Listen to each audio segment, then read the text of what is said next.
Oh, dito iti kumarek dito batalan. Ato iti aramid stick iti barbecue. Ay barbecue ba na? Oh, stick ti barbecue. Kitain nyo warawaran ng tatamanda mata. Oh. Nagulso kumayan na. Oh, nawaran to atan, nawaran. Oops.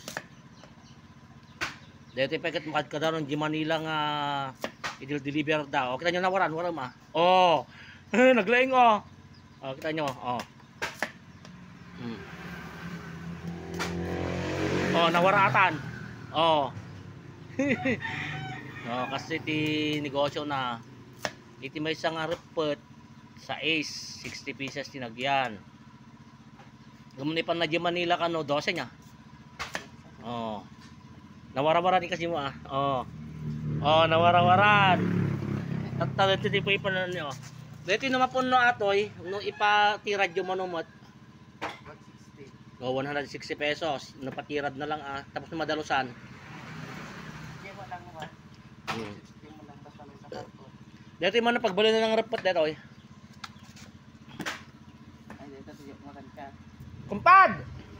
Nilakay mo tinalang kikuan na kat.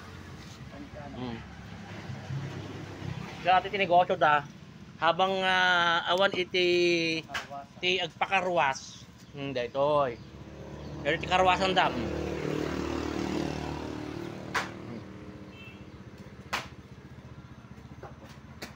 Ito nga nagagat da nga gasawa dagito eh. Man ti kas nga magbadbadang oh. Oh, kita nyo buo pa lang. Ipakita nga buo pa lang ah. Oh, buo pa lang ata. Buo. Tain yung tonto no makuha ng mawarawaran to atan. Oh. Kung lakay na napintas ka no tagistik kunana nilakay na. So kay istorya kidi kalman. At ang ano pa iting kuha nga pip mano nga kaban nga napan di Manila.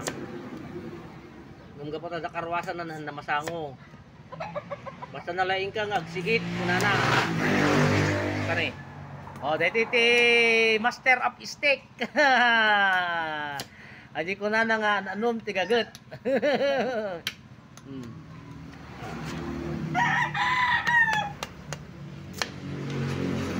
Mawarawaran to atad.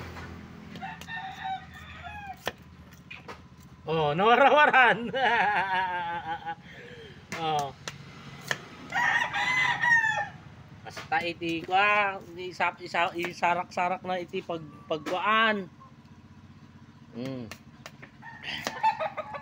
Oh, nawaran. Oh, buo pa lang ata. Ganyan nawaran. Oh. Oh, paparehas pa iti kuana ni oh, paparehas pa iti kabubungbong na iti kuana ni oh. Talentado mo niya.